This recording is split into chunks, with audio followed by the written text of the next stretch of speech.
திருவண்ணாமலையில் கோயில்ல பல கோபுரங்கள் இருக்கு. ஒவ்வொரு கோபுரத்துக்கு பின்னாடியும் ஒவ்வொரு ஆச்சரியமான ஒரு வரலாறும் இருக்கு.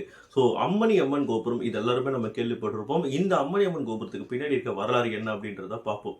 அம்மணி அம்மாள் அப்படின்றவங்க பார்த்தீங்கன்னா, மிகப்பெரிய தீவிர சிவன் பக்தர். இவங்க பார்த்தீங்கன்னா, பயங்கர பணக்காரரோ, ஒரு பெரிய செல்வந்தரோ கிடையாது. நார்மலா நம்மள மாரி ஒரு ஒரு ஆட்கள் தான்.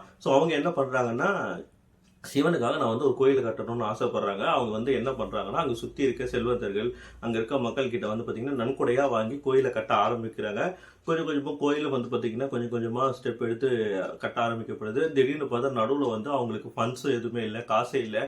என்ன பண்றதுன்னு தெரியாம இருக்காங்க. அப்போ என்ன பண்றதுன்னு தெரியாம கஷ்டப்பட்டுட்டு இருக்காங்க. ஒரு நாள் நைட் தூங்கும்போது சிவன் கனவுல வராரு. "நீ என்ன நம்பி கட்ட ஆரம்பிச்சுட்ட. நீ உன் பணிய நீ பாட்டுன்னு இந்த ஆர்வமா செய்யி. உனக்கு எந்த பிரச்சனையும் இல்லாம உனக்கு வர வேண்டியது உன்னை சேரும்" அப்படின்ற மாரி சொல்றாங்க. திடீர்னு பார்த்தீங்கன்னா, அந்த காலகட்டத்துல அப்போ மிகப்பெரிய செல்வந்தரா இருக்க ஒருத்தரோட கனவுல நீ இந்த மாரி அங்க ஒருத்தங்க இருக்காங்க. அவங்க எனக்காக கோயில் கட்டிட்டு இருக்காங்க. நீ அவங்களுக்கு போய் உதவு அப்படின்ற மாரி சொல்லி 2, 3 செல்வந்தர்கள் கனவுல சிவபெருமானே நேர்ல போய் சொல்றாரு. அவங்க அதுக்கப்புறம் இந்த மாரி என் கனவுல சிவன் வந்தாரு. இந்த மாரி உங்களுக்கு உதவி செய்ய சொன்னாரு அப்படின்றத அவங்க சொல்லி அதுக்கப்புறம் பார்த்தீங்கன்னா, அந்த நன்கொடையை கொஞ்சம் கொஞ்சமா குடுத்து அந்த கோயில ரொம்ப கஷ்டப்பட்டு கடைசியா ஒரு வழியா கட்டி முடிக்கிறாங்க.